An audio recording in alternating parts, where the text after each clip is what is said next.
Des apports et panorama géopoétique, théorie tectonique de la Terre, entretien avec Kenneth White, publié en 2014 aux éditions de la revue des ressources. Et je voudrais encore mentionner le fait que Régis Poulet a publié la postface, a publié en volume de poèmes, un plantos, avec une postface de Kenneth White, ainsi que livre Le vol du harpon des neiges, des grottes à la géopolitique, qui est très récemment en 2015. Merci. Oui, juste une petite précision, le recueil de poèmes n'est pas encore paru, mais bientôt, au mois de juin. Merci aux organisateurs. C'est un véritable plaisir pour moi et un honneur d'être là vous parler de la géopolitique de l'œuvre de Kenneth, de l'Asie et de l'Orient sur lesquels j'ai travaillé pendant une bonne dizaine d'années, avant, pour rapidement dire les choses, que mon itinéraire intellectuel, comme vous l'avez rappelé, je suis parti de la géologie, parti comme on commence un chemin, mais je n'ai jamais quitté, et j'ai retrouvé avec la géopolitique. Voilà. Pour moi, c'était aussi, comme d'autres en témoignent ici, une révélation. Donc je vais vous parler du nomadisme intellectuel de Kenneth White en Orient. Le nomadisme intellectuel, il y en a déjà été question à plusieurs reprises ces jours, hier, depuis hier. La question de l'Orient, eh bien, c'est justement un petit peu comme ça que je réagissais à ce que disait Ramona, c'est est-ce vraiment un dehors de la pensée? Donc, vous ne manquerez pas de percevoir que il y a des rapports avec ce qui a été dit dans les précédentes conférences, cet après-midi notamment. Depuis 25 siècles, la question des rapports entre Orient et Occident est rebattue dans les limites d'un cercle dont la circonférence n'a pas cessé de s'accroître, certes, même si on a longtemps tourné en rond. Si Kenneth White n'est assurément pas le seul à s'être intéressé à l'Orient, il est celui qui a su porter la question jusqu'à son point d'incandescence. Tel un cavalier scythe et mercuriel, il s'est perdu et retrouvé dans un espace textuel immense. Mieux que quiconque, il a ouvert la voie au-delà de l'aporie entre Orient et Occident par le nomadisme intellectuel vers la géopolitique. Alors après un rapide préambule qui rappellera les principales caractéristiques de l'illusion orientale qui est nécessaire de connaître, comprendre où je vais en venir ensuite, nous suivrons le nomade intellectuel dans sa découverte de l'Orient et de l'Asie et nous terminerons par une mise en évidence plus synthétique des contributions de l'Asie au nomadisme intellectuel et à la géopolitique. Donc, en forme de préambule. Dans l'histoire de la pensée, les rapports ou le problème des relations entre Orient et Occident occupe une place éminente. Mais pourquoi, très souvent, confond-on l'Asie avec l'Orient? Première question.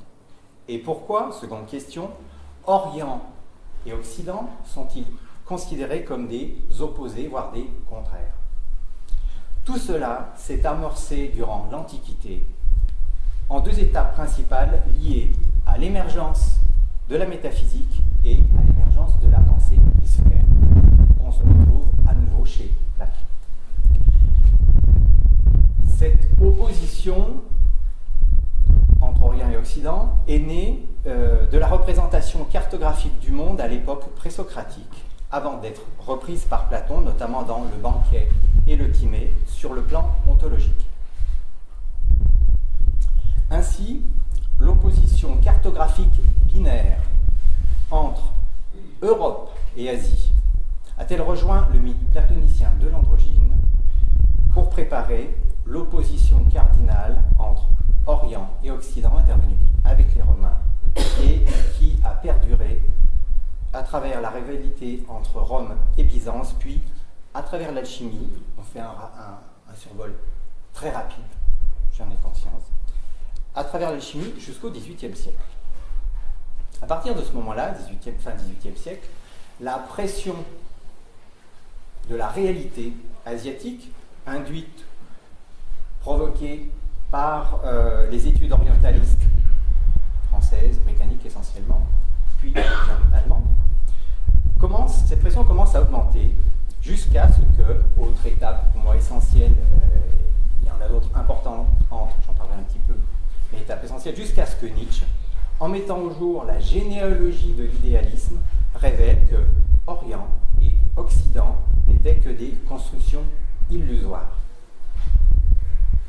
À partir de là, disons de Nietzsche, soit on continue à penser avec cette opposition, et c'est ce que la majorité a fait au long du siècle dernier, soit on entrevoit une sortie non dialectique, c'est ce que certains ont tenté et que Kenneth White a mené plus loin que tout autre.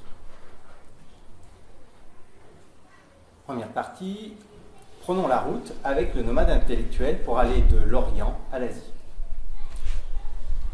Dès sa jeunesse, Kenneth White a pu lire des textes traduits des grandes œuvres philosophiques et religieuses de l'Asie, surtout indienne, par l'intercession d'un anarchiste un peu théosophe, découvrant à cette occasion des ouvrages qu'on connaît peu en Occident. Parlons maintenant du chinois de Glasgow. Le départ du village de Furley pour Glasgow a consisté pour Kenneth White à laisser ce qu'il appelle les collines matricielles et la Kali, force élémentaire homophone de la Kali indienne, pour, je cite, les fournaises de la ville. Je le cite en toute candeur. Glasgow et ses foules houleuses, leurs rumeurs et leurs sueurs, un grondement qui répond à l'Atlantique. L'enfer répond au paradis. Glasgow, où les dragons prolifèrent, chantent. Donc, Glasgow est, dès les premiers textes des années 50, associé à l'Asie. De façon explicite ou implicite, les poèmes donnent de la vie une image duel. Dans En toute candeur, en 64, White écrit, je cite, « Glasgow est une ville cinglée en fin de compte. Qui l'aurait cru? C'est ce que l'Écosse a produit jusqu'ici qui ressemble de plus près à la Chine. Édimbourg est une Grèce à clocher et à basse température, mais Glasgow, je le dis, c'est la Chine. Édimbourg est une Grèce à clocher et à basse température, mais Glasgow, c'est la Chine. » Notons d'ores et déjà que cette image duel de l'Écosse sera appelée à durer. Dans son dernier essai, Un monde à part, paru cette année en français, il écrit « L'Écosse est un pays de contrastes et de contradictions. C'est un pays de mélange où des forces contraires se sont rencontrées et ont fusionné. À tel point, écrit-il, à tel point que la littérature écossaise serait anti-syzygique, c'est-à-dire à partir du mot grec syzygie signifiant union, une non-union. On appelle aussi marée de syzygie le jeu de conjonction ou d'opposition de la Lune et du Soleil. Et White de conclure que cette désunion, qui est pourtant une union, est sans doute assez difficile à saisir, voire insaisissable comme le mercure. Chine, Grèce, union mercurielle, l'image orientale-occidentale d'une conjonction des contraires est présente dans son œuvre depuis un demi-siècle. Cette antinomie est historiquement héritée de l'Orient musulman, que Kenneth White connaît bien aussi.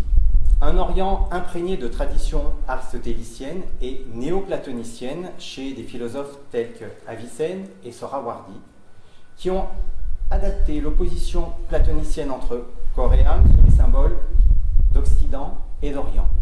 Corps, Occident, matérialité, âme, Orient.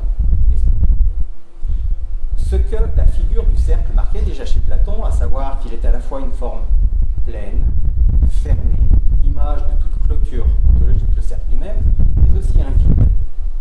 Principe de toute ouverture de la forme sur la non-forme, le cercle de l'autre, cela est devenu dans l'hermétisme hellénisant, puis l'alchimie, le mercure philosophique.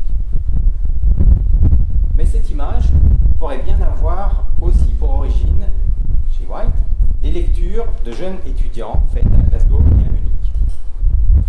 En lisant d'une part les Grecs eux-mêmes, Hérodote et Platon, et d'autre part les remarques d'auteurs modernes qui se sont posé la question, par exemple Hölderlin ou Heidegger, n'aurait-il pas lu que les Grecs avaient le sentiment de tenir leur hubris, leur démesure initiale du monde asiatique, et que leur découverte à eux, les Grecs, aurait été, par contraste, celle de la mesure et du droit. Hölderlin, dans ses remarques sur Antigone, estime que l'élément natal des Grecs est le feu asiatique, la violence pure, l'hubris cosmique, alors que leur élément nationnel, purement grec, est la mesure de la loi. Hölderlin fait aussi remarquer que les modernes, en premier lieu les Allemands, sont tout le contraire. Du fait de la Grèce et du christianisme, les Européens ont, selon lui, un élément natal mesuré et rationnel, alors que leur élément national est démesuré et violent, et on pense notamment à la violence de la technique. Chez White, la représentation de l'Écosse obéit à la même dualité, une tête grecque, c'est Édimbourg, et un ventre chinois rouilleux, Glasgow, la Rusty Womb, qui rappelle l'Asie, matrice du monde, de Michelet. Tout cela structure la représentation de White depuis sa jeunesse. Je cite à nouveau Henri Pandolin. L'Écossais est un nomade, comme le cite son ancêtre, mais il y a aussi en lui une quiétude. C'est ce double délice du mouvement et de la tranquillité que je ressens sur la langue. Peut-être, originellement, l'ère de vagabondage était la grande steppe eurasienne qui s'étend de la Chine au Danube. Mais une lande à l'ouest de l'Écosse suffit. De l'espace pour le mouvement et de la tranquillité pour la vision. C'est là le terrain originel de la poésie. Cette parenté que White ressent entre Cid et Scott, il fait aussi l'analyse de l'histoire de la pensée. Dans Un monde à part, paru cette année, voilà ce qu'on a déjà été un petit peu question.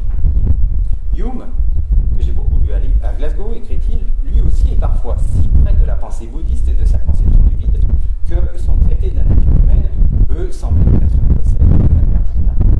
Quant à l'existentialisme, son néant, vacuité déontologique, prélude à la liberté, est voisin, par la porte de derrière certes, est voisin du vide asiatique.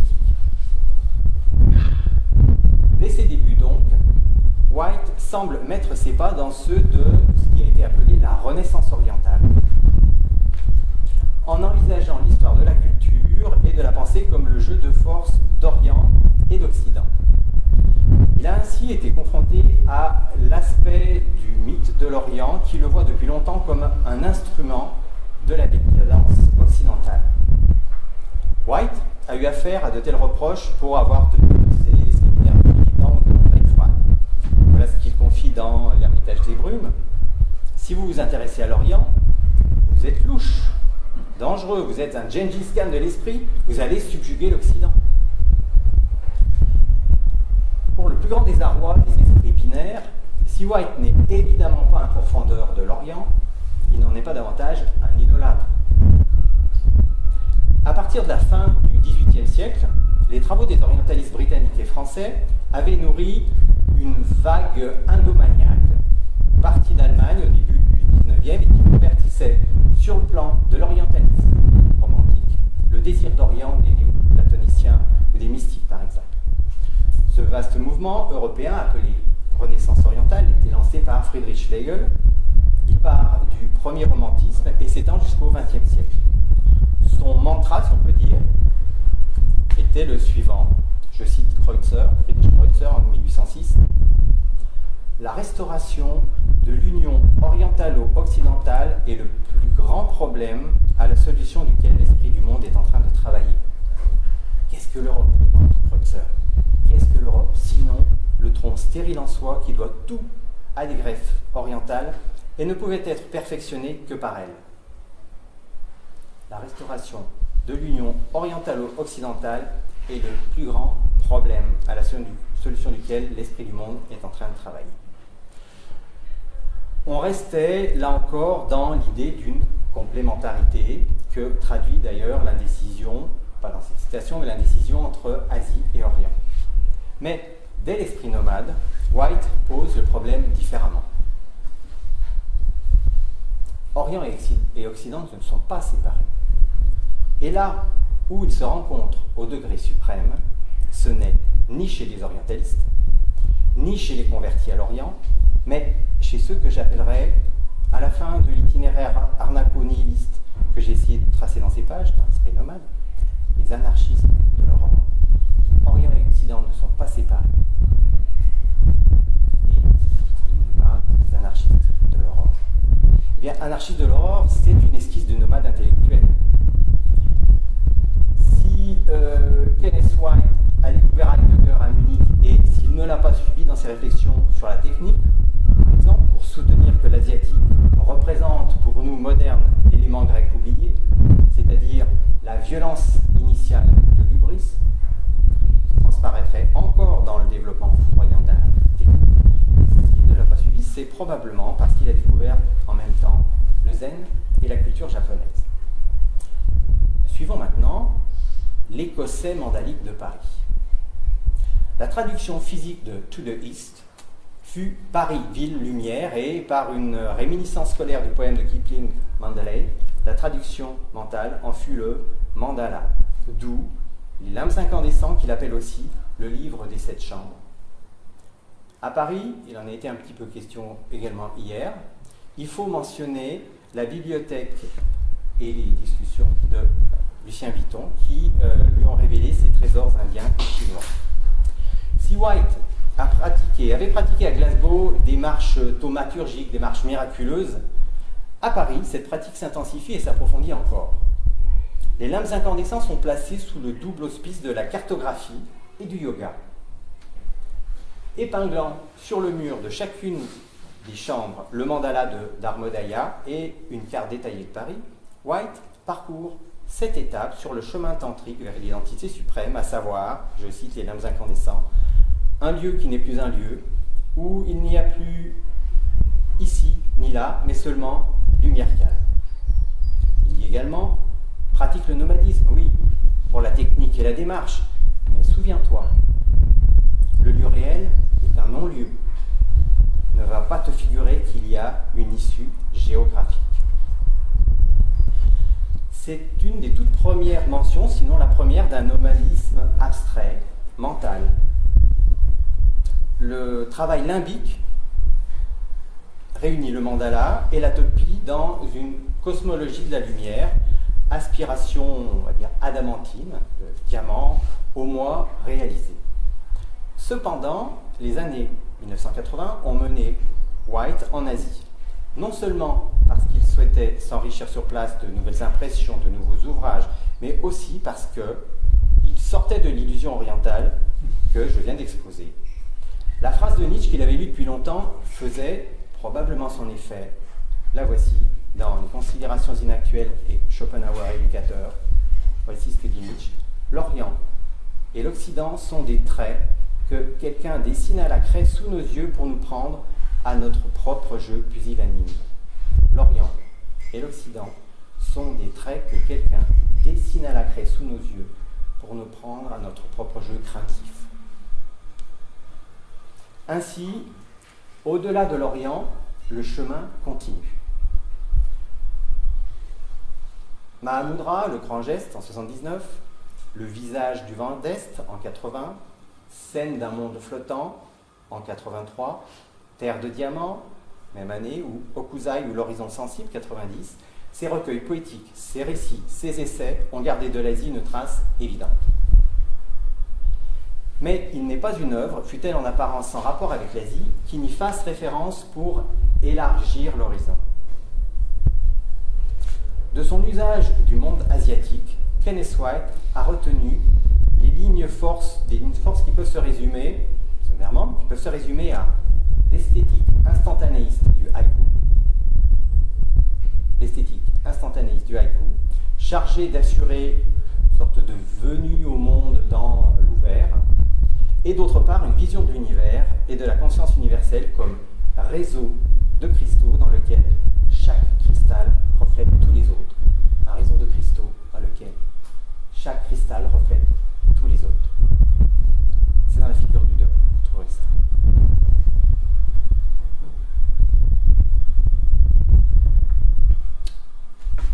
Contrairement à l'immense majorité des auteurs que j'ai eu l'occasion d'étudier longuement au Lorient, on ne peut pas parler pour lui d'influence.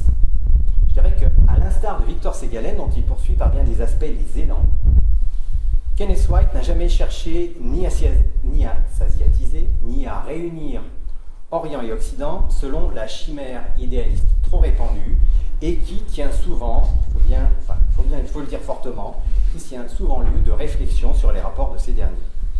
Mais il est surtout un des seuls qui a compris la métaphore nietzschéenne des traits de craie et qui entend dépasser l'aporie, c'est-à-dire étymologiquement ce qui est sans issue. Pour ça qu'on tourne en rond. Pas d'issue. Ce qui demande une analyse fine et radicale.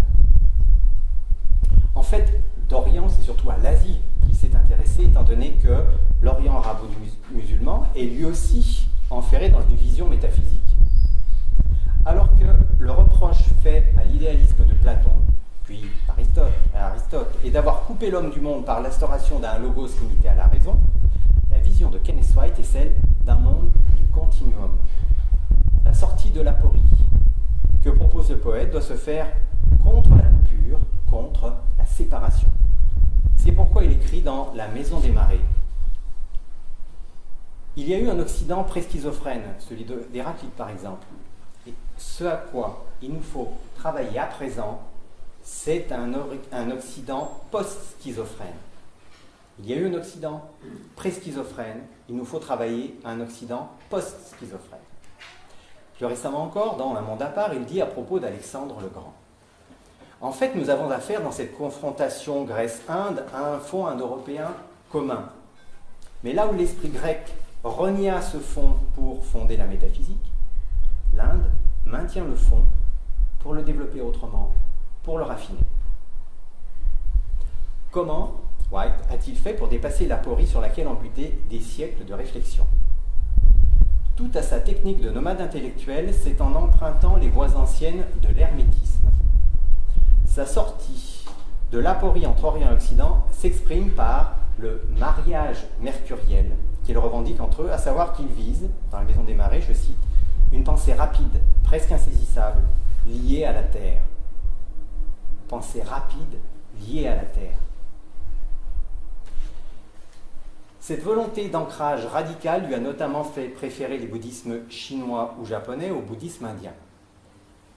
Dans l'Héritage des brumes, il confie « Pour ouvrir un nouveau terrain, je me suis dit de mon côté, il y a longtemps, qu'il fallait désindouiser le Vedanta, dessiniser le Tao, déjaponiser le Zen. » Son rapport aux religions n'est ni sectaire, ni en bon nietzschéen naïf.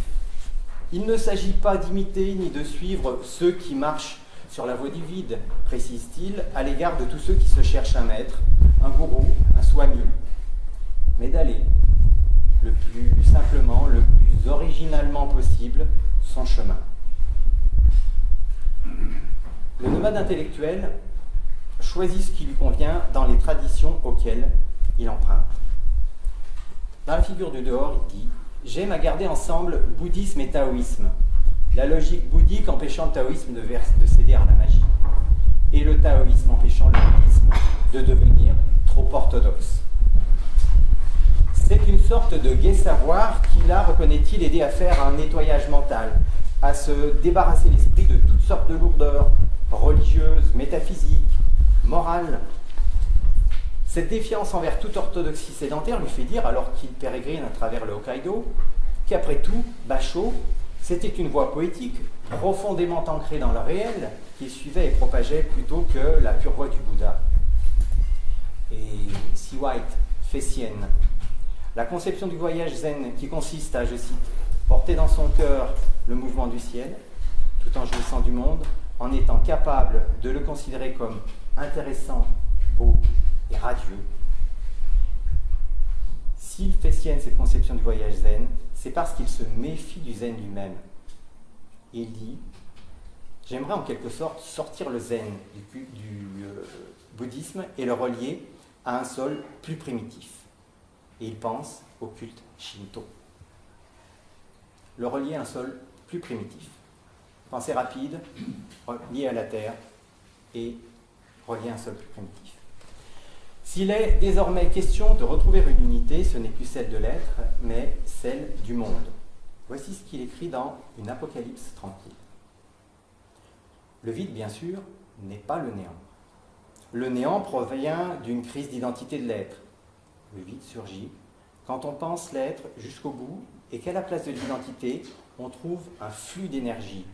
C'est quand les coupures que nous pratiquons dans le monde n'ont plus cours, quand le monde retrouve son unité, sauvage ou chaotique, que nous pouvons en savourer une perception pleine et vive. Une pensée liée à la terre, un nouveau terrain, une perception pleine et vive du monde, on sent poindre la géopoétique. Mais alors, de quel sol plus primitif est-il question ? Kenneth White a bien vu que le creuset de l'opposition entre Orient et Occident était la Méditerranée, autour de laquelle les cartes géographiques circulaires de l'Antiquité sont centrées. Aussi, pour sortir de, je le cite, dans les affinités extrêmes, de l'enfermement voulu, philosophé, dit-il avec des guillemets, et politisé de la Méditerranée, aussi faut-il se tourner vers les deux espaces qui font peur à la culture grecque, l'Asie et l'Atlantique. Les seuls à avoir parcouru l'immensité des steppes et celle de l'océan sont les Celtes. Je le cite, c'est l'esprit celte qui est le plus oriental, c'est-à-dire libéré du rationalisme, du réalisme et du matérialisme afin d'être ouvert aux intuitions directes, au saisissement.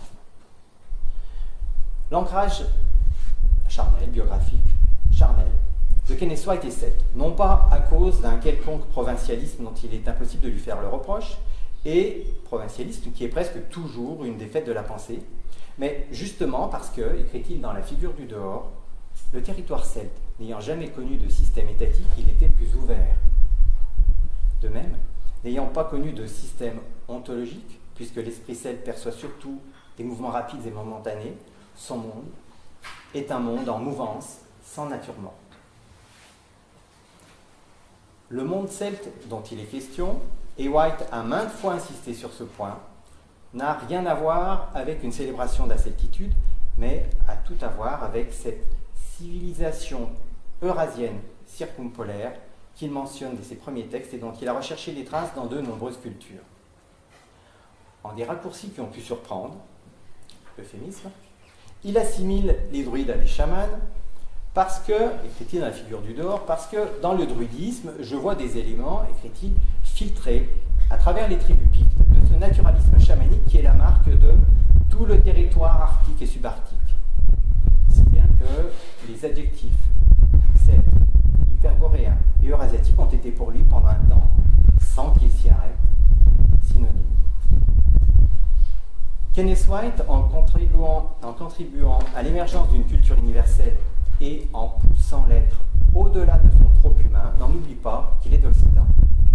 Aussi estime-t-il, je le cite, qu'il n'est pas impensable que l'Occident, un Occident de lui-même, puisse inventer une nouvelle voie, une voie sui generis.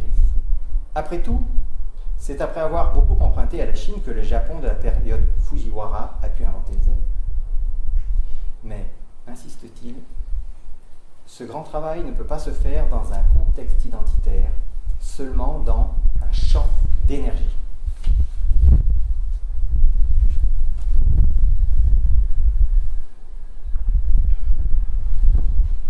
Alors, deuxième partie de cette exposé. Alors, ce sont quelques-unes des coordonnées de ce champ d'énergie que je vais maintenant préciser, du nomadisme à la géopolitique. Kenneth White a saisi la chance historique de vivre à une époque où la circulation des textes est facile, une époque qui ouvre, pourrait-on dire, une ère post-métaphysique, grâce à Nietzsche, Une époque enfin qui a permis à de nombreux précurseurs de rendre leurs explorations accessibles. Mais cela ne dessinait qu'un climat. Il fallait une faculté à se mouvoir d'un pied sûr, sans fardeau, dans un espace immense, comme je l'ai dit tout à l'heure, tel un cavalier cité mercuriel. Ce sens de la mutation qui a été évoqué. À partir de ces intuitions premières, White a parcouru en quelques dizaines d'années les cultures de l'Est à l'Ouest, du Nord au Sud. Analysant les unes et les autres avec un esprit clair et vif, en homme pour qui les questions intellectuelles sont d'abord des questions existentielles, il a interrogé son propre héritage et poussé plus loin que quiconque la réflexion sur le rapport entre Orient et Occident. Et précisément parce que White ne s'est pas laissé prendre à l'illusion orientale, j'aimerais maintenant présenter de façon synthétique les contributions de l'Asie au nomadisme intellectuel, puisqu'elle en est une source majeure, et par la même occasion définir les caractéristiques du nomadisme intellectuel. Et voyons quels sont les 4 piliers du nomadisme intellectuel. Alors le premier pilier, il est bien sûr en rapport direct avec le nomade intellectuel tel que White l'a défini après l'avoir rencontré dans le journal d'Emerson, puis dans Le déclin de l'Occident de Spengler. Avant même qu'il n'en fasse le sujet central de sa thèse d'État, dont le premier tome deviendra l'esprit nomade, l'importance de l'errance était au cœur de ses préoccupations. Voici ce qu'il dit dans l'esprit nomade. Autour de mes 15 ans, mon livre préféré était Lavengro de George Borrow. C'est le récit des épreuves et des pérégrinations d'un lettré vagabond, et plus précisément de ses errances avec une tribu de bohémiens. Et personne ne sera surpris d'apprendre que, vers la même époque, mon poème favori était L'écolier gitan, Scholar Gypsy, de Matthew Arnold. Après bien des années, j'ai encore plaisir à lire ces textes, et qui sait si le concept de nomadisme intellectuel n'a pas pris naissance, au moins en partie, dans ce récit et dans ce poème. Que de grands marcheurs dont White a subi les déambulations, les itinéraires ou les parcours avant de mener les siens. Whitman, Thoreau, Nietzsche, Rimbaud. Parmi ces grands précurseurs, il en est un, Matsuo Basho, qui tient une place toute particulière au point que White lui a consacré un film, Les chemins du Nord profond, et un waybook, Les signes sauvages. Voici ce qu'il dit. Si jamais un pays a valorisé le voyage, l'élevant à la puissance même pour en faire une pratique méditative et poétique de premier ordre, c'est le Japon. Dans ce livre de la voix, Kenneth White, mais c'est pas, je parle des sauvages, mais c'est pas dans les traces du maître du haïku qui file vers le nord du Japon, comme vous savez. Voici comment il est défini le voyage méditatif, art de voyager sans but et sans raison. Je cite les signes sauvages. L'idée était de se laisser aller avec les feuilles et le vent, de dériver sans attache. Cela impliquait de vivre dans le fuga, fou, le vent, ga, le beau, c'est-à-dire avec le sens de la beauté éphémère. Cela impliquait de porter dans son cœur le mouvement du ciel, tout en jouissant du monde, en étant capable de le considérer comme intéressant, beau et radieux. Se laisser aller avec les feuilles et le vent, porter dans son cœur le mouvement du ciel. Si le voyage de Basho vers le nord était un chemin vers l'intérieur, il l'était, deuxième pilier du nomadisme intellectuel, avec une attention portée aux lignes de la terre, à ce qu'on peut appeler l'ontophanie naturelle, et que White définit comme une perception claire des choses de la nature, précisant que la voix de Basho, comme on l'a entendu, était une voix poétique, profondément ancrée dans le réel. On sait qu'un des mantras poétiques de White est « ni le moi, ni le mot, mais le monde ». Ni le moi, ni le mot, mais le monde. L'observation à la fois naturaliste et méditative du réel naturel est une activité fondamentale de l'esprit, où les courants de pensée asiatiques se distinguent par leur finesse et leur force. Je viens de parler de Basho, donc des bouddhismes japonais, zen et derrière chinois Chan. Mais lorsqu'il est arrivé d'Inde en Chine, le bouddhisme a d'abord rencontré le taoïsme, auquel il doit une grande attention portée à la nature. Aucune pensée, même celle d'Aristote, de mon point de vue, n'est fondée à un tel point sur la compréhension des processus naturels, lesquels processus servent d'ailleurs aussi à l'organisation du monde humain dans le taoïsme. Dès sa jeunesse, White a lu Lao Tzu, même s'il en est venu à lui préférer Chuang Tzu, parce qu'il le sent puiser à des sources plus profondes. Au nord, au sud, à l'est, à l'ouest, en suivant l'adage taoïste selon lequel la grande intelligence englobe la petite intelligence discrimine, White a trouvé dans une vaste zone euramérazienne des éléments de culture susceptibles de refonder un monde en accord avec la Terre, éléments qu'il a temporairement appelés taoïstes et qui font partie du nomadisme et de la géopolitique. C'est le troisième pilier du nomadisme intellectuel, le recours à une pluralité de cultures, quel qu'en soit le lieu et l'époque. À l'instar de Spengler, Frobenius ou Toynbee, mais en étendant ses recherches jusqu'à la préhistoire, White a parcouru toutes les cultures d'humanité. De façon synthétique, on pourrait dire qu'il est allé de l'Orient vers l'Asie, en passant par le chamanisme, qu'il a voyagé d'hier à aujourd'hui en passant par l'avant-hier. Dans tous les cas, l'Asie a eu un rôle important. C'est à la Chine qu'il emprunte la distinction entre intellectuel du marché et intellectuel de la montagne. Ou encore lorsqu'il définit le nomade dans une stratégie paradoxale, le nomade intellectuel, et entre parenthèses intellectuel en vieux chinois, homme du vent et de l'éclair, le nomade intellectuel c'est celui qui, ayant pérégriné à travers les cultures afin de connaître toutes ces dimensions, afin d'augmenter sa sensation de vie, s'efforce de trouver quelque part, en compagnie non seulement de ses semblables, mais des êtres et des pins, des merveilleuses, et on trouver quelque part, en compagnie non seulement de ses semblables, mais des êtres, des pins, des moitié-creuses et des héros. Le dernier pilier du nomadisme intellectuel qui constitue un écueil en Occident, c'est la question de l'absence d'identité personnelle. Dès son introduction en Occident au XIXe siècle, le bouddhisme est perçu comme potentiellement dangereux sur cette question. Soit on le considérait comme un dangereux culte du néant, l'expression est du philosophe français Victor Cousin, en confondant le vide et le néant, soit on considère, comme Nietzsche, que la capacité d'analyse bouddhiste des phénomènes de l'esprit peut nous être précieuse. Dans Les Signes sauvages, White écrit à propos de Bachar. Les idées générales qui l'accompagnaient étaient peut-être celles-ci: une conscience de l'impermanence, du caractère transitoire de chaque chose, un sens fluctuant de l'identité personnelle, l'esprit étant considéré comme un jeu d'instants, qu'un lieu fixé, comme le sillage des oiseaux dans le ciel. Fin de la citation. Mais en fait, c'est ailleurs que dans le bouddhisme, et bien avant qu'il ait connu Macho Basho, que Kenneth White s'est attaché à cette idée.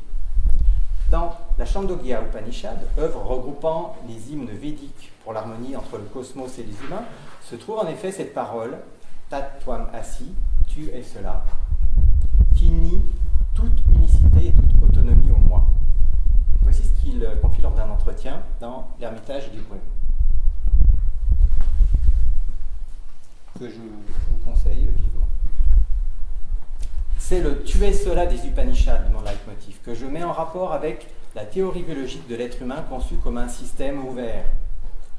Pour arriver à cela, il faut se travailler, il faut se débarrasser de couches de culture et de sédiments psychologiques. Il faut faire sa généalogie, sa géologie, spirituelle et morale. Le tu es cela des Upanishads, il le met en rapport avec la théorie biologique de l'être humain conçu comme un système ouvert.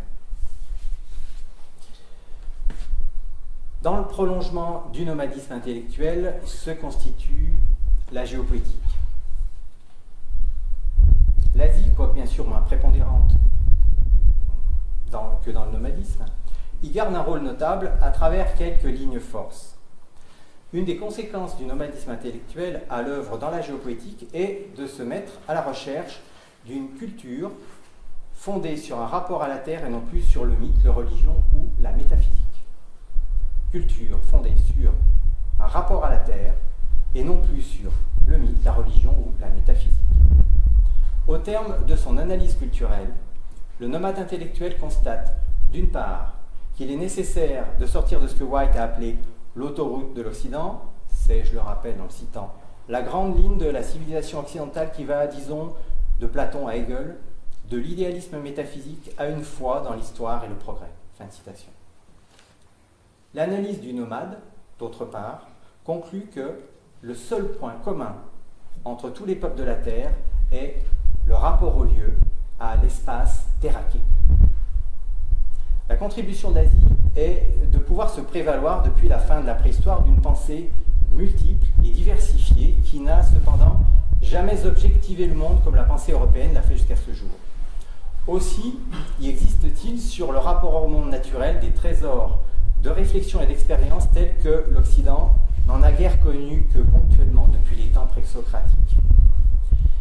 Il s'agit non seulement de la conscience cosmique de l'Inde védique qui avait déjà marqué Nietzsche, mais aussi du naturalisme philosophique de la pensée taoïste et même, contre certains préjugés, du bouddhisme dont la logique instantanéiste permet d'être pleinement dans le monde.